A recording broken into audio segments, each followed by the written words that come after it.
This is the planet we still know so little of. We call it Earth, but less than 1/3 is land.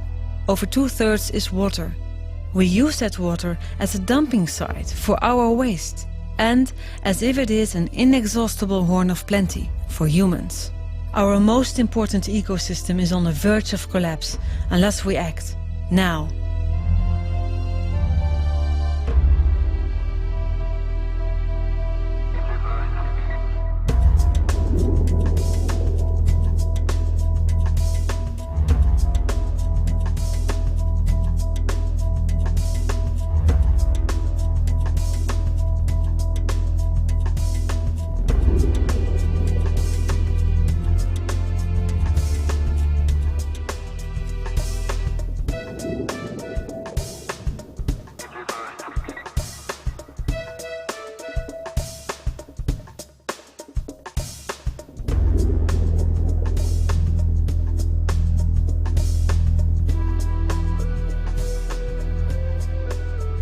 This picture took me about 2 dives, a little more than 2 dives, and it was in the 3rd dive that immediately the fish recognized me and thought, oh yeah, that's not a predator, and he allowed me to come very close, and within minutes I had this picture.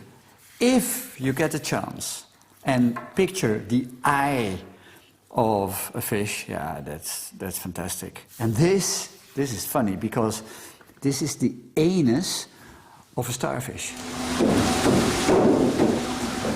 At this very moment, the main problem with the oceans is that they're getting emptier and emptier.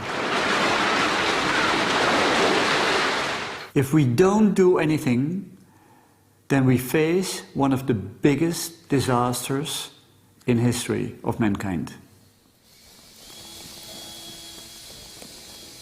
Dos Winkel, diver, photographer and conservationist, revered for his close-ups of fish eyes, fins or skin, no larger than a few millimeters, enlarged to a degree that they become abstract works of art.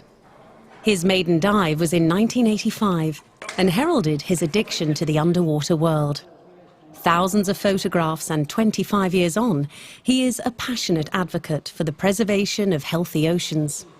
He travels the globe with his exhibitions, using his photos as weapons in the fight against the destruction of marine life. If you look at the predators only, about 90% of all predatory fish is gone. Then from all the other commercial fish species, almost 80% is gone. The best thing to do to solve the problem is to quit eating fish.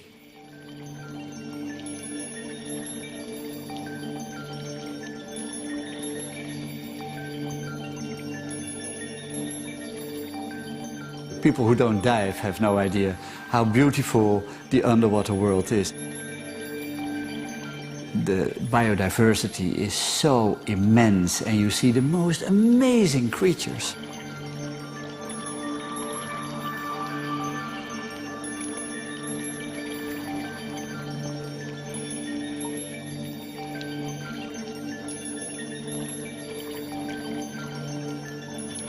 What you can see underwater is art, top art.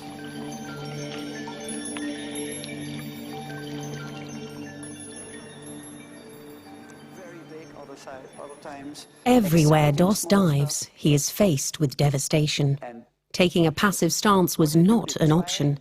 He seizes every opportunity to use his photographs and tell the story of a world that is on the verge of vanishing.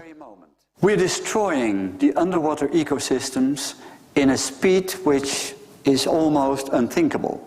Scientists found out that if we continue fishing the way we are doing now, in 30 years from now, the oceans will be empty. There will be no more edible fish left.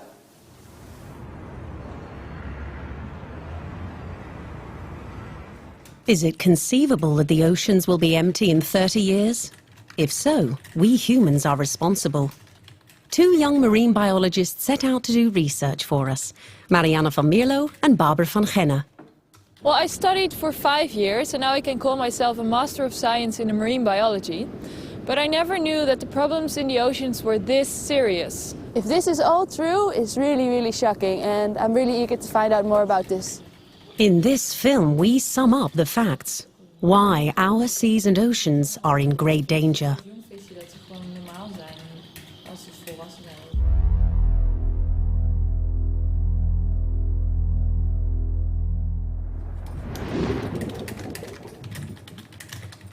We find this survey by the University of British Columbia.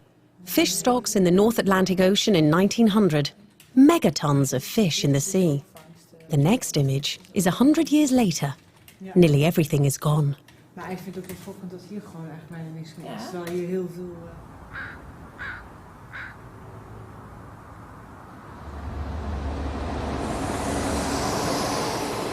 This shows the fish in the North Atlantic in 1900, where there was about 10 tons per square kilometer on the shelves.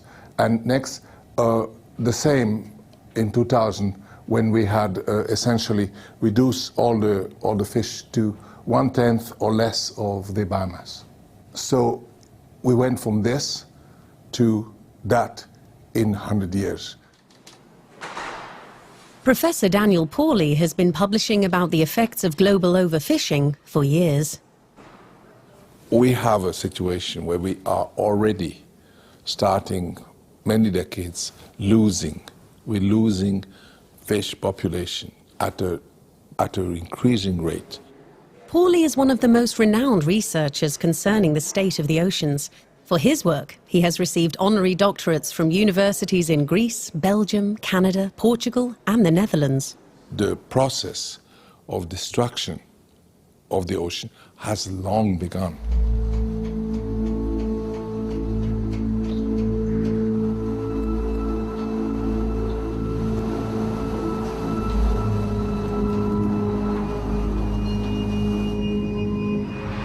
Where and when did things go wrong? People have been fishing for centuries. The Netherlands, for example, made a bundle in the 16th and 17th centuries with herring fishing, and the Dutch played a major role in the whaling industry also.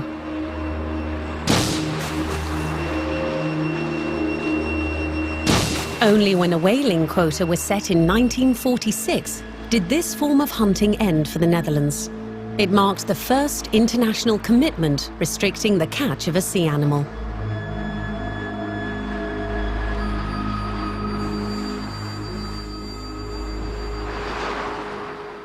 From the 1970s, a limit was imposed on fish catches for member states of the EU.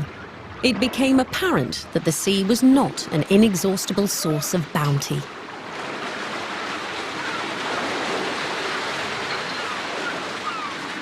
But despite the quota, there was an upsizing of ships. The fishing areas expanded, and technological instruments such as sonar meant that fish had no place to hide. Since catch quota were introduced, the annual fish catch consistently exceeds what scientists deem wise. On average, the European Union sets a quota that is no less than 48% higher than scientists recommend. The Ministry of Fisheries in most countries is acting on behalf of fleet owners of the fishery. They're acting on the perceived benefit of the fisheries, of the fishers, which are always short-term.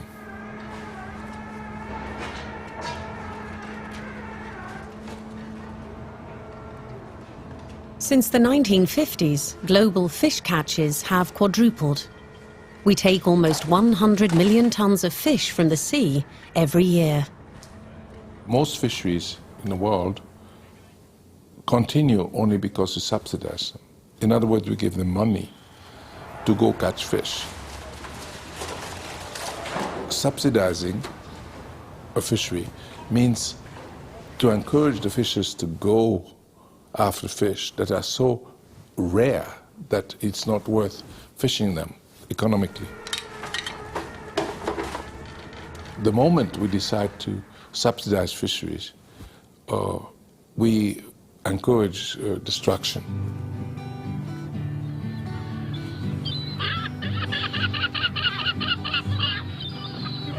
St. John's, capital of Newfoundland on the east coast of Canada, famous for its rich fishing grounds. For centuries, this was the epicenter of the cod fishing industry. When he thinks about tomorrow, he fares for his son. Oh, where are the codfish? Oh, what has gone wrong? Hi. Hi, Barbara. Yes. How are you? Good. How are you? Welcome. Come in. Come in. Pius Coombs himself was a cod fisherman. Oh, look at this. And this is all codfish here, and those were huge codfish. are. And those ones you can see. That's me actually holding them. So it's half your size. It's half the size of me. Wow.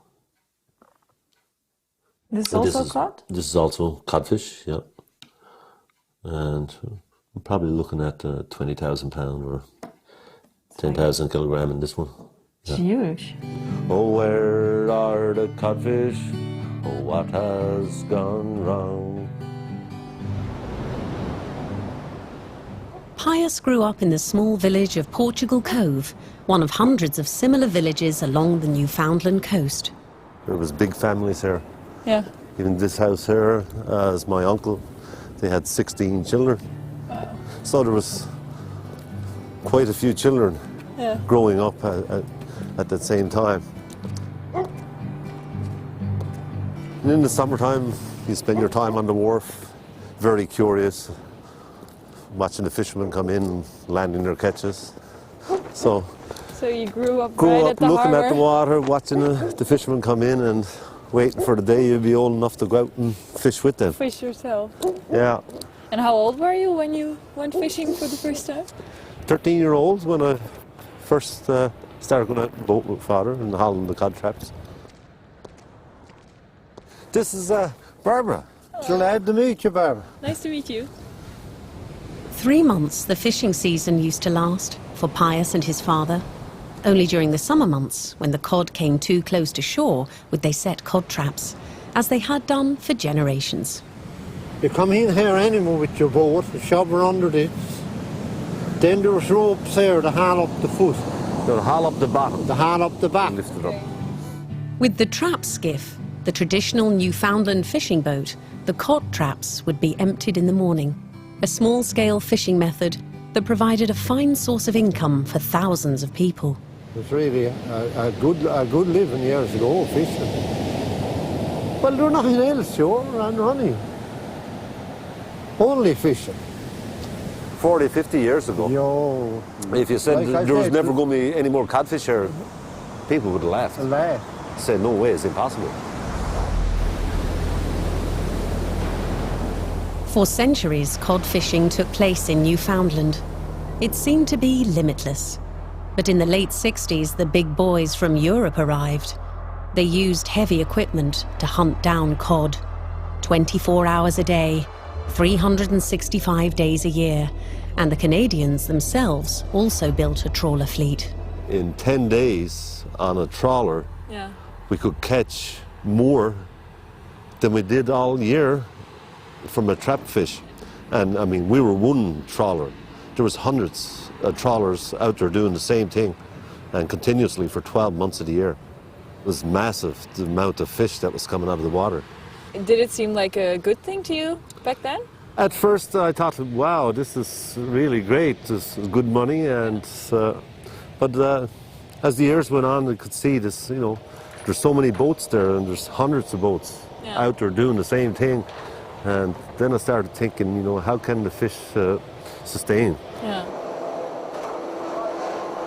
I mean, it's only obvious if you're taking so much out, and if it can't replenish at the same rate, eventually you're going to keep taking out so much until there's nothing left. An unbelievable amount of fish was reeled in from the seas in no time at all, resulting in the collapse of fish stocks. Biologists issued warnings, but the government did nothing. None of them had the guts to make that decision to say, let's cut half those plants away, let's take half the fishermen out of it.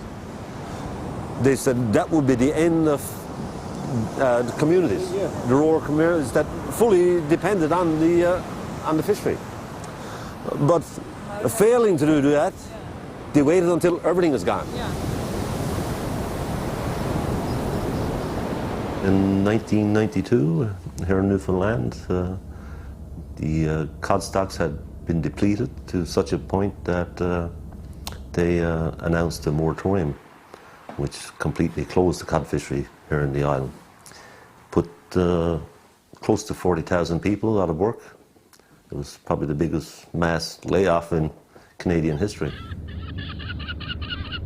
First announced, they said they'd close the fishery for 2 years and evaluate again, and hopefully the stocks would rebuild enough to sustain a small fishery. But 2 years after, it was even less, I think, in the fishery. And here we are now, 18 years later, and it's still no concrete proof of any substantial growth in the stock at all.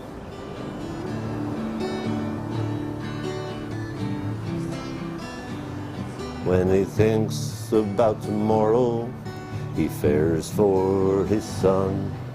Oh, where are the codfish? Oh, what has gone wrong? Something that most people don't know is that cods are still being killed by fishing gear. There is a shrimp fishery now in Newfoundland, and the shrimp co-occur in the same place with a small cod, and the small cod are caught as bycatch. So people sometimes wonder why the cod don't reestablish themselves, and they blame the seals for this. They say all the seals. But the fishery, in a sense, it continues, except that it is on small cod, which are discarded. What is needed is zero catch, a long time, so that it builds up. And when it has built up, then you can get, again, big catches. But it will not build up again if you continue to catch it. Can you empty a sea? Well, yes, you can. It's the stone-cold reality in Newfoundland. It is no different elsewhere.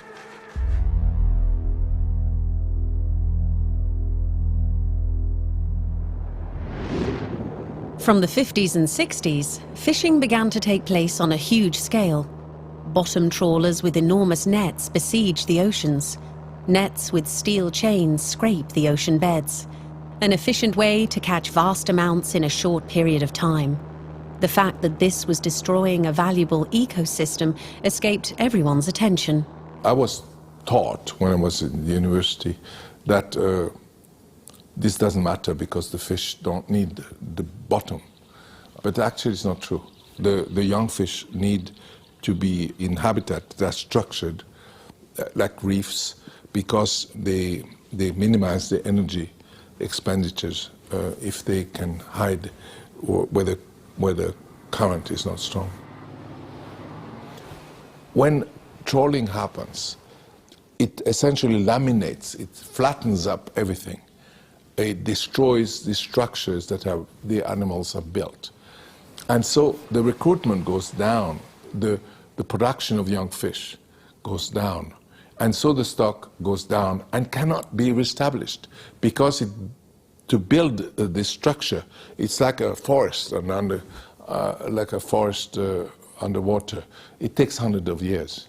And a trawl will eliminate this by one passage.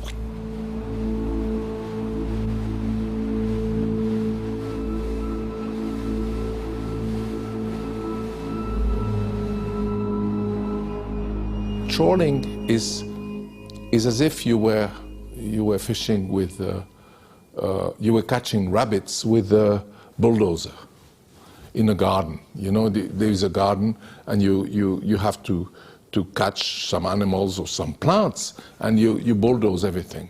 What do you expect? Think of it like this. If you were to drag a net over the savannas in the hunt for buffalo, the bycatch would be equally immense.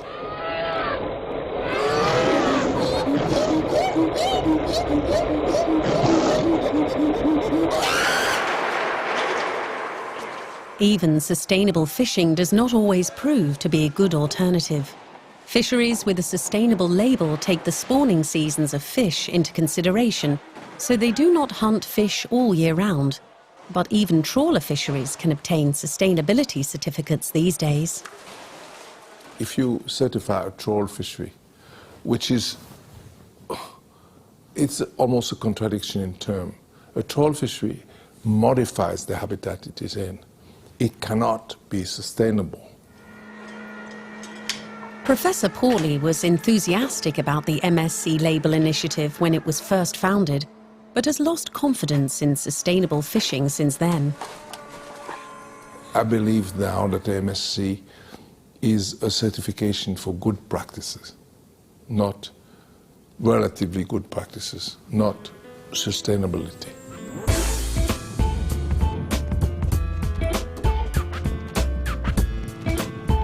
Bonaire is the warmest place belonging to the Netherlands, a holiday paradise for water sports enthusiasts. Commercial fishing is prohibited, and there is a mandatory charge for every diver who enters its waters, $25 that goes towards the protection of the sea. Fish are to be looked at only, and there are several ways to do so.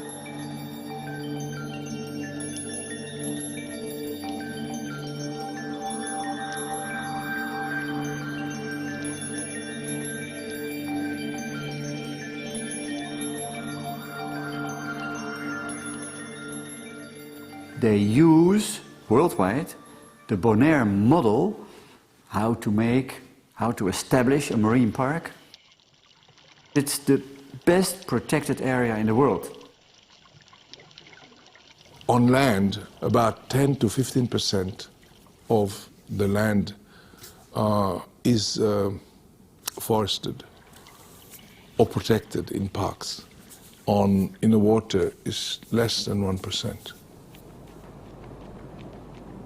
Dos and his family lived on this island for 10 years, and it is still his favorite diving location. He has seen and photographed every underwater site hundreds of times.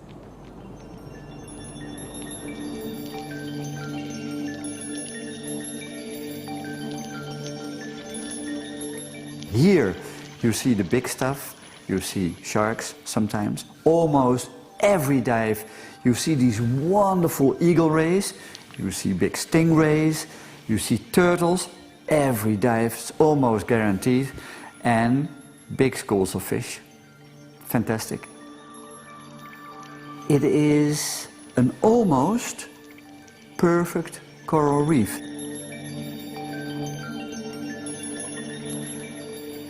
If you're underwater and you're diving a coral reef, oh wow, you see thousands, no, millions of animals, because even the coral polyps are animals. So you see animals everywhere.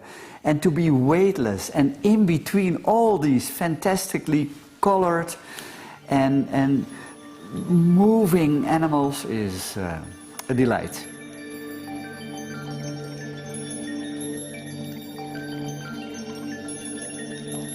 So the waters around Bonaire are a protected marine park, one of the few in the world. And despite clear international agreements to shield off many more sea areas from commercial fishing, it is yet to happen.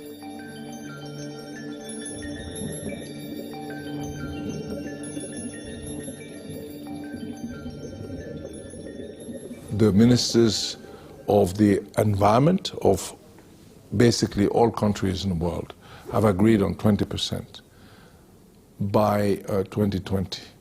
Now, the target of having 10% by 2010, that was also by the ministers and stuff, is missed by a factor of 10. We don't have even 10% of what we said we should have in 2010.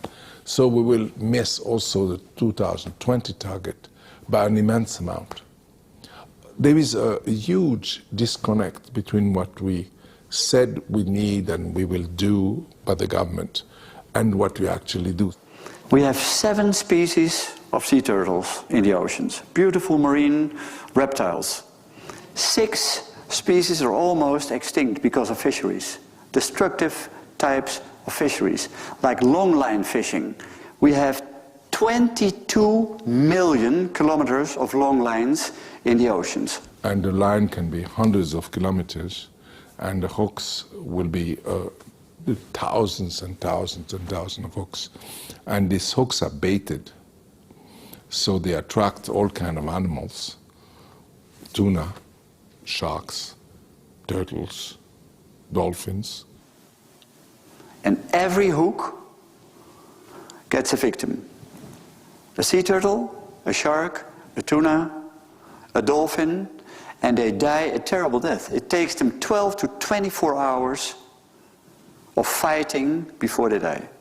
And everything is thrown overboard that is not tuna. And that's one reason why the turtles, the leatherback turtle, for example, are going down everywhere.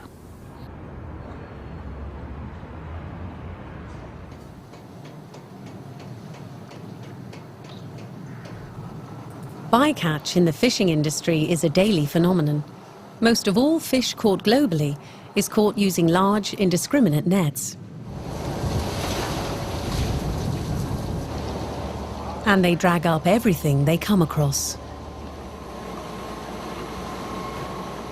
The common fishery policy, for example, forbids you to land fish for which you don't have a license. So you have a license to fish cod, you cannot land hake or something. And that's one reason. Another reason, because they are interested only in the best part of the catch. So they are not interested in freezing and processing fish that, for which they get a low price. So they discard it. If you have one portion of fish, another fish of the same quantity of fish was discarded. And if you are interested in shrimp, that is 10 times. According to a recent scientific study in marine policy, 40% of the fish that is caught is thrown overboard or discarded later, dead.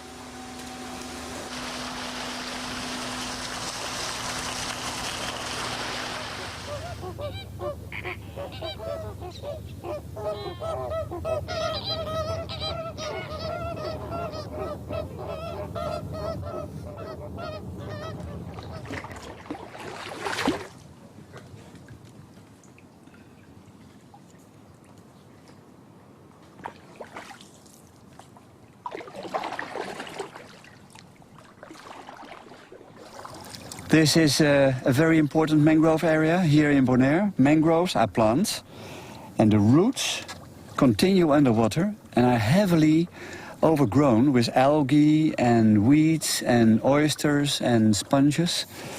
And they're the perfect place for small fish to grow up. These are very, very important nurseries.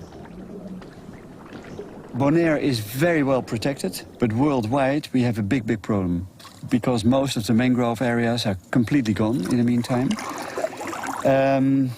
They've been harvested and have been turned into shrimp factories. We take this channel here. Yeah, we go right in there. And then to our famous... Looks like the tide is really flat. It's calm, huh? Really calm. So this is the perfect moment, because when you're in between the tides, then there is no current, and then you have the best visibility. So for our photography and filming, this is absolutely perfect.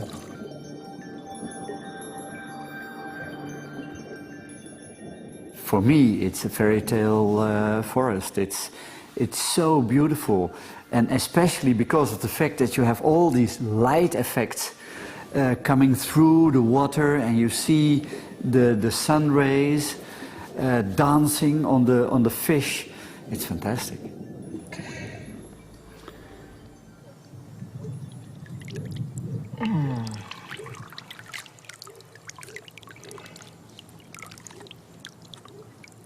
This is the upside-down jellyfish, Cassiopeia. It's a typical mangrove animal. The flat side is down and the tentacles are up. And they're very important filterers for the mangrove system. So they're endemic actually to to mangrove areas and estuaries. So now he's going to swim. Come on, boy. So now he's going to swim back to the bottom. See the tentacles going up? And next to me there is a big one here. There is a deeper part here in the mangroves, and you see thousands of them.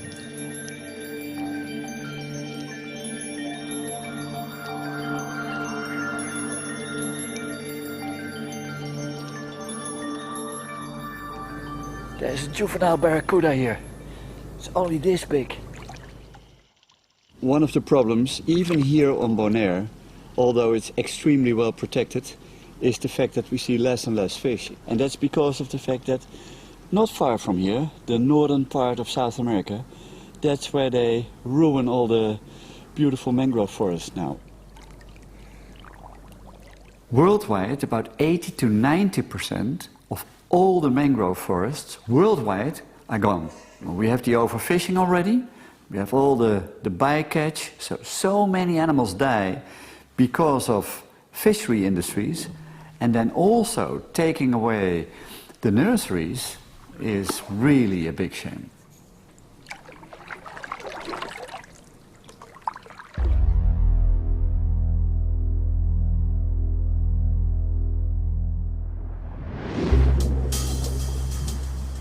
The oceans are becoming emptier by the day.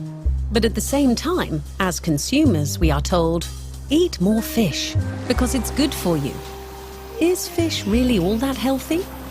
We go to the market in Amsterdam. You can buy fish here from all corners of the world.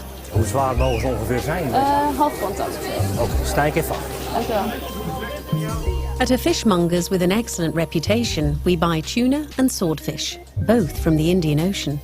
2 fillets of fish we will test for toxins. The fishmonger is confident. Ja, zeker vind ik dat vis gezond is, uiteraard. Er wordt niks toegevoegd of ingespoten. Dus het is puur natuur. Dus het moet goed wezen. Hi. Hello. Hi. I bought the fish. Very good. Let's go. Okay. Dr. Stefan van Leeuwen obtained his PhD with research into toxic compounds in fish. This is where the extraction occurs. Okay. Hi, Martin. Here I have the 2 samples that we're going to analyze. This one is the swordfish, and this one is the tuna. In the world of toxicology, there are a few basic rules. In general, large fish contain more toxins than small fish. Fish caught near the coast is usually more contaminated than fish caught out in the open sea.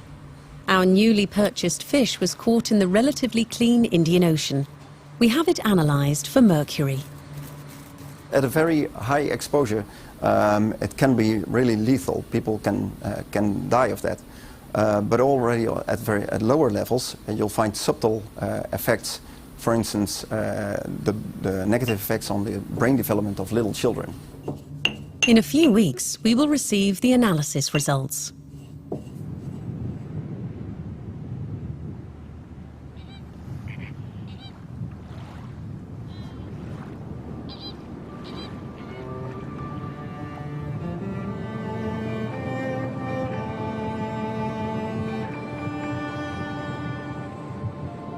Bonaire is an island with an underwater national park, but that cannot prevent pollution from the seas from washing up on its shores.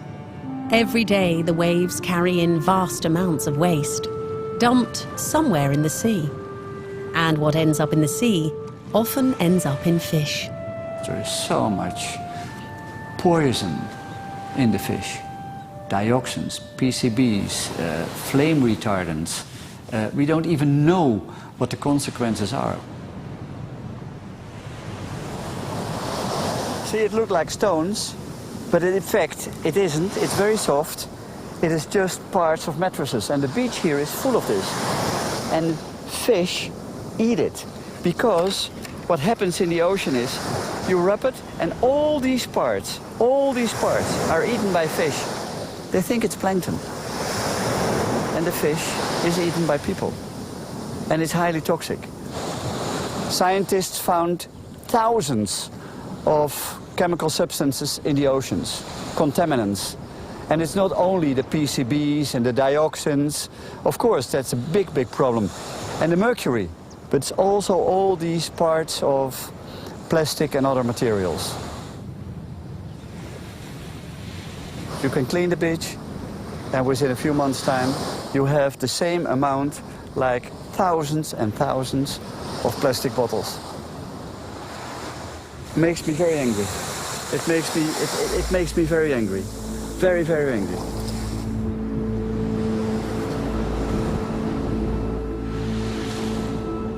Everybody has heard in the meantime about this huge plastic soup.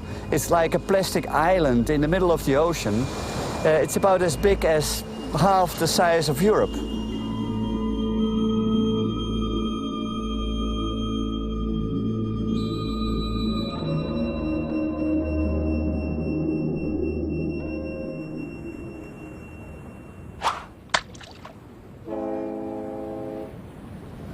It's so easy. You dump your waste overboard, and a moment later, it's gone. Good riddance to bad rubbish. But underwater, it becomes a mess. Fish mistake waste for food. Especially the plastic particles are harmful. Toxins attach themselves to these particles, and so the waste we dump ends up in our own stomachs.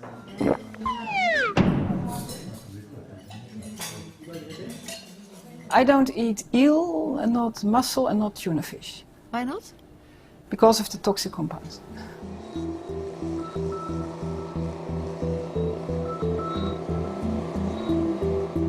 Our consumptive society is taking its toll. Everything we use, we also throw away. Plastic, the miracle material that brought us such affluence, is a great source of distress for the oceans. The fish that are most contaminated are the fish that are top predators, and especially if they feed on fish that come from polluted areas. The 1970s and 80s marked the highest levels of pollution known in the West. Waste was dumped on a massive scale, with enormous consequences. Rivers and seas were brimming with toxins such as dioxins and PCBs. There were frequent reports of eels with cancerous tumours. These years saw the rise of the environmental movement. Greenpeace, for example, took action against the dumping of waste in the seas. The realisation that we can't simply throw our litter overboard has gained ground, and the emission of dioxins has decreased sharply. Dioxins and PCBs are still found in fish, and although we've seen a decrease over the last decades, it's still there. It's still in the environment, still there. The tuna fish can be very big, old, and they eat a lot of other fish, and they are the most contaminated fish. They contain a lot of methylmercury, also shark and swordfish, for instance. And whether or not if it is a problem, that depends very much on the amount that is found in the fish samples. If you eat a lot of the wrong type of fish, then especially unborn children could be affected. We are back at the Free University in Amsterdam. The results of the mercury level analysis of our tuna and swordfish fillets are in. It's good to know that the European Union has set a maximum level of what is maximum allowed in fish for mercury. So if we look at the tuna, you see that it's well below this safe limit of 1 milligram per kilogram. But if you look at the swordfish, then we see that swordfish is above this maximum level. On average, the Dutch eat fish once every 15 days. In our own survey, we assumed an intake of 600 grams of fish per week, as this is considered a safe amount by the Dutch Nutritional Centre.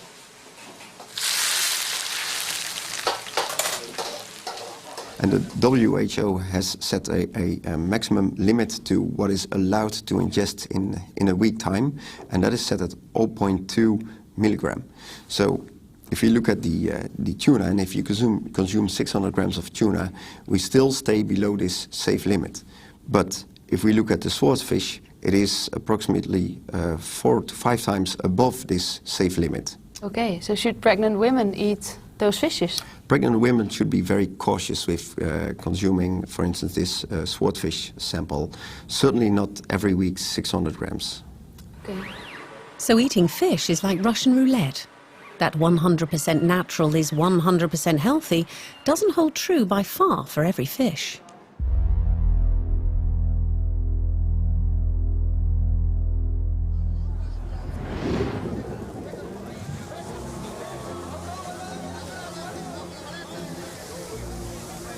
Fish are cold-blooded and oblivious to pain. That's what people used to believe. These are images from The End of the Line, a film with Charles Clover, a British journalist who, like Doss, warns us of the consequences of global overfishing.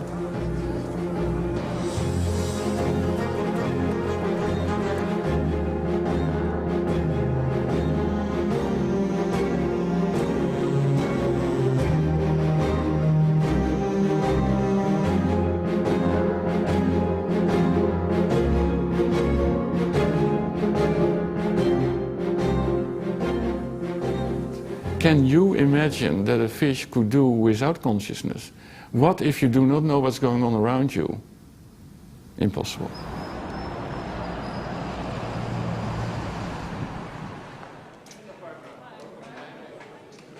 Professor Gert Flick is head of the Department of Animal Physiology at the University of Nijmegen and researches stress and pain in fish. So how long have you been doing research about fish? Yeah, believe it or not, for more than 30 years now. 30 years? I started before you were born, so it's because of my fascination for fish. I really enjoy working with these animals, yes. And they're beautiful. I really like them. And you still enjoy it? Oh yeah, absolutely, yeah. Flick has found that not only do fish experience pain and stress, they are also capable of retaining long-term memories. Some people want us to believe that the memory of a fish is a matter of seconds. That's not true. If you condition a cod or a salmon or a halibut with light stimuli and then give it a reward, say nice food, the fish learn that very quickly. Say in a few trials they know already that the light is linked to a nice reward after a while, but they also remember that for at least 3 months. If you don't know what it is to meet a predator, you're dead. Yeah. So you better know what's going on. And yes, the neuronal systems are there in fish, similar to what we have to perceive pain.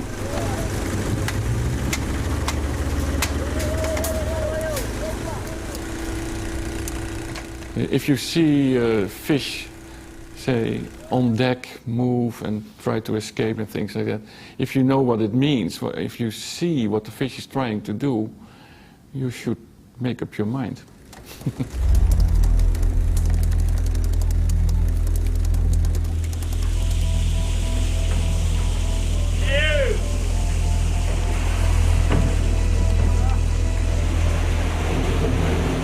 Large-scale fishing, which is the most criticized form of fishing, where huge volumes of fish are taken into a big net and then taken out of the water, air exposed. We know that the netting and the air exposure is a severe stress for fish. That's one thing, but then being pushed together, I mean crushed together in a big net and then thrown on deck of a ship, that must be a very fearful and painful event for the fish. If you consider the fish a sentient being, you cannot do that. I mean, you wouldn't do that with 100 cats or 100 dogs or 100 pigs or 100 chickens. You simply should not do that. I think from an ethical point of view, the large-scale, big nets fishing where the fish are pushed together and die under the pressure of other fish in large volumes, I think that is not acceptable. We should not do that and try to avoid it as soon as possible. Some people consider the thought of not eating fish painful, but the pain it prevents fish from experiencing is so much greater.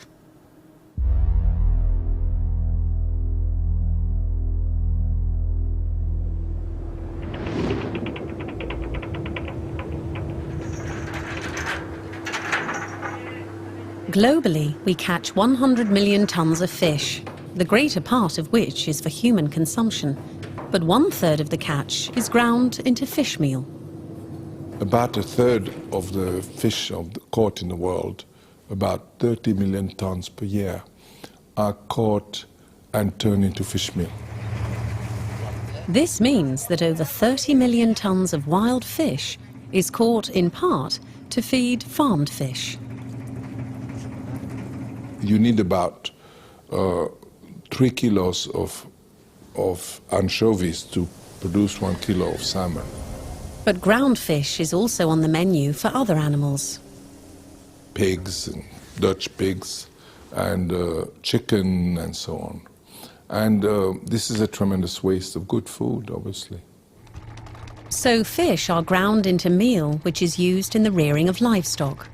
Despite the fact that since 2000, feeding pulverized animals to other animals has been banned in the EU, this isn't so for fish. And so they end up on the plates of farmed fish, the pigs, and the chickens.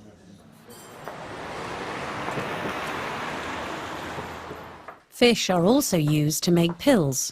Pharmacies, drug and health stores sell them in large amounts. Fish oil is a subject that really makes me angry.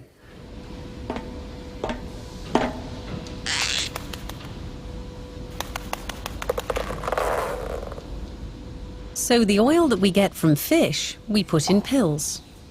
The oil consists of omega-3 fatty acids, and that's what we're after. But fish are made up of only 3 to 5% oil. So you need a lot of fish for just 1 litre. You need many, many kilos of fish. In the best case, it's maybe 20 kilos of fish in order to get 1 litre of fish oil. If you believe the labels, it's good for nearly everything. It improves learning in children, it's good for your bones and joints, it's good for your memory, it keeps you fit and young. But are the manufacturer's claims correct?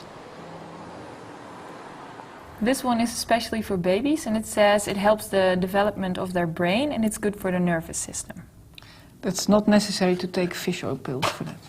This one is for children, and it says it helps their concentration and their memory, and it helps their learning prestations to get better. Yeah, it's not proven. This one is for people above 50 years old, and it says it helps the mind being active, helps them to keep up to date, and it's good for the concentration. You don't need fish oil pills for that. It is not fish oil, in fact, because it is made from fish, but the fish doesn't make it themselves. It is a product that they get with their food, and it's in plankton. This one says it helps keeping your joints flexible, and it helps keeping your blood pressure stable. Sounds good. It's not necessary to take fish pills. Fish end up as pills in jars because we believe these pills are beneficial for our brains, muscles and joints. The European Food Safety Authority recently rejected all of these claims. And that means that manufacturers must remove these rather imaginative promises from their labels. So we don't just catch fish to eat, but we turn them into pills. We process them into fish meal for pigs, chickens and farmed fish. When all the while, we're convincing each other that fish farming is a solution for overfishing.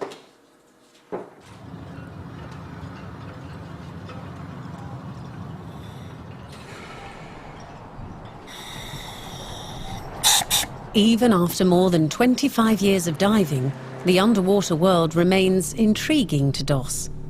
The water's surface always looks the same.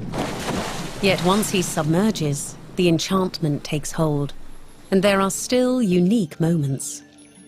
Recently I wrote an article about the east coast of Bonaire, and my last sentence was that I have not been able to take good pictures really close of eagle rays. Very recently I was there again, and my first dive, very first dive in shallow water, there was an eagle ray. And the eagle ray was eating, they eat mollusks. They find them in the sand. And I thought, oh, this is my chance. It was a spotted eagle ray. It's one of the most beautiful rays in the ocean. And I saw the eagle ray looking at me. But then I thought, okay, don't breathe, stay calm. And then my distance in the end was 50 centimeters. And he accepted me. It was a fantastic moment. In all these years that I have been diving, 25 years, I have never been able to do this.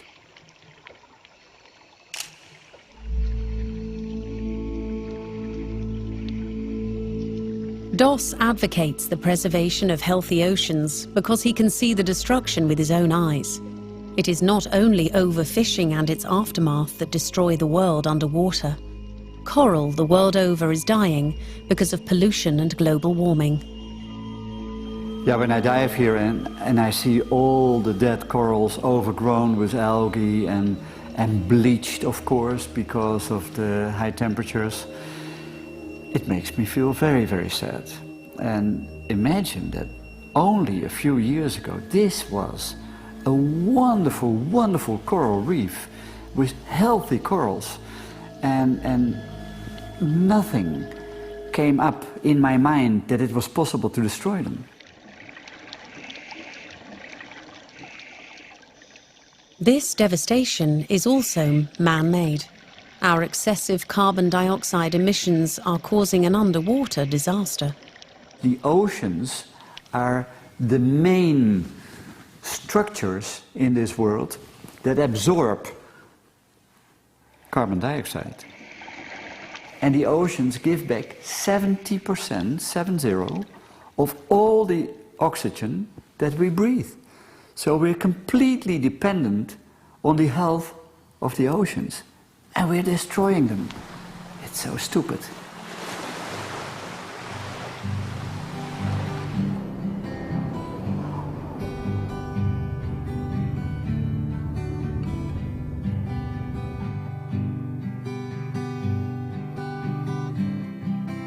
When he thinks about tomorrow, he fears for his son. Oh, where are the codfish? What has gone wrong? What's this harbour used for now? Mostly all the boats you see here now, this is all crab fishermen. Yeah. Pius Coombs went to college after the fishing moratorium of 1992.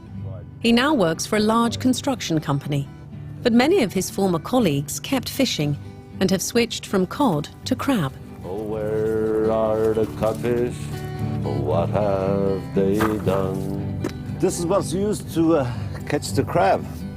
In the morning when they go out and haul their pots in, they bring this up on the deck of their boat and they untie and shake the crab out. Much like there used to be a lot of cod, the waters off Newfoundland have been teeming with crab for as long as anyone can remember.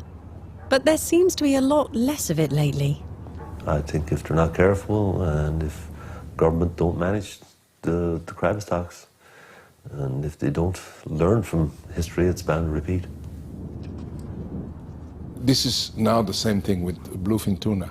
We have exactly the same thing. An industry that will not accept that the resource is diminishing. Therefore, they continue to fish until the stock then collapses. And when it collapses, they blame everybody but themselves. The fishing industry is responsible for the disappearance of species and the destruction of valuable ecosystems. And that is also true for so-called sustainable fisheries. We buy into the hype that fish oil pills will make us healthier, and we catch fish in order to feed them to pigs, chickens, and farmed fish. And this entire industry runs off billions in government subsidies. Every citizen is paying for the destruction of the seas and oceans. We appear to be blind to history's lessons. And just like in Newfoundland, the North Sea can also be fished empty. It's not something that will happen one day if we don't do something. It is something that is already happening at a very rapid rate. If you look at the North Sea, the south of the North Sea is essentially mud, but it's not in natural state. Actually, North Sea, the bottom of the North Sea, was all solid before. It was all covered with animals, and now the North Sea is already a shadow of itself. Realize this, when there was, say, 100 units, 100 tons, and then it declines to 1 ton, right? If it moves up to 2 tons, it's a doubling up. So they can go to the minister and say, the fish have doubled. Doubled is a lot. Or the fish have increased 300%, 3 tons. So they say, we have to reopen the fishery. But they're still at 3 units from 100 before. And that's the situation in the North Sea.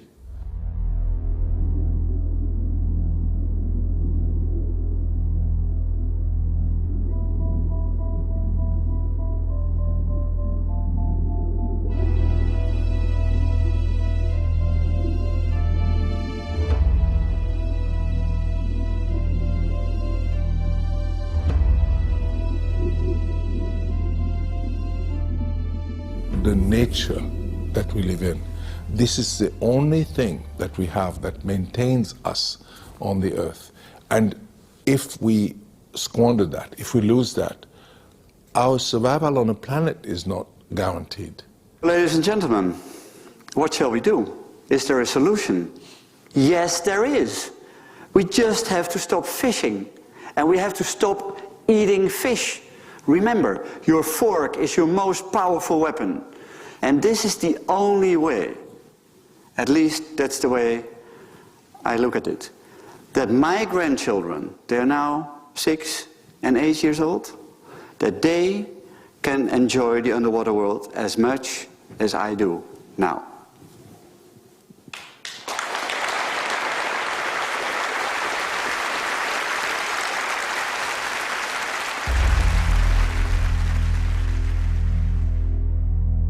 Without people, the seas and oceans would have no troubles. The choices we make now will determine the seas and our own future. It's up to us.